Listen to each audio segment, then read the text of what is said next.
Islamic দৃষ্টিকোণ থেকে ক্ষমতা বা শক্তির বিচার কেবল পার্থিব পেশী শক্তি বা রাজকীয় আধিপত্য দিয়ে হয় না। ইসলাম শিক্ষা দেয় যে প্রকৃত ক্ষমতা হল আল্লাহর আনুগত্য এবং নফসের অর্থাৎ প্রবৃত্তির ওপর নিয়ন্ত্রণ। পৃথিবীর সবচেয়ে বেশি পাওয়ার কার? হজরত সুলাইমান আলাইহিসালাম। ইসলামিক ইতিহাসে জাগতিক ক্ষমতার শীর্ষে ছিলেন হজরত সুলাইমান আলাইহিসালাম। আল্লাহ তাকে এমন এক রাজত্ব দিয়েছিলেন যা ইতিপূর্বে আর কেউ পায়নি এবং ভবিষ্যতেও কেউ পাবে না। অসীম ক্ষমতার উৎস। সুলাইমান আলাইহিসাল্লাম আল্লাহর কাছে দোয়া করেছিলেন, হে আমার পালনকর্তা, আমাকে এমন এক রাজত্ব দান করুন যা আমার পর আর কেউ লাভ করতে পারবে না। আল্লাহ তার দোয়া কবুল করেন এবং তাকে অভূতপূর্ব কিছু ক্ষমতা দান করেন। বাতাসের ওপর নিয়ন্ত্রণ।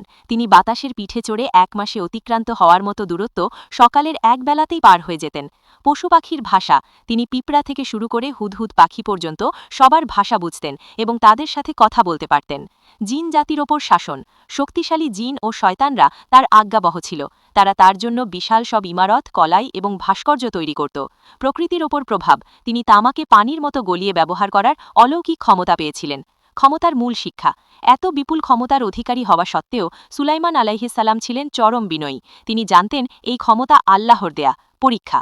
যখন বিলকিসের সিংহাসন চোখের পলকে তার সামনে হাজির করা হলো, তিনি গর্ব না করে বলেছিলেন, এটা আমার রবের অনুগ্রহ, যাতে তিনি আমাকে পরীক্ষা করেন যে আমি কৃতজ্ঞতা প্রকাশ করি নাকি অকৃতজ্ঞ হই।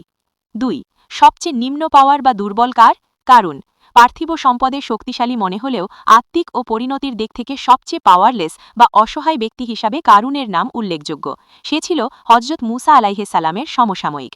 বাহ্যিক শক্তি বনাম অভ্যন্তরীণ দুর্বলতা। কারুন ছিল পৃথিবীর অন্যতম শ্রেষ্ঠ ধনী। তার ধনভাণ্ডারের চাবিগুলো বহন করতেই একদল শক্তিশালী মানুষের প্রয়োজন হতো।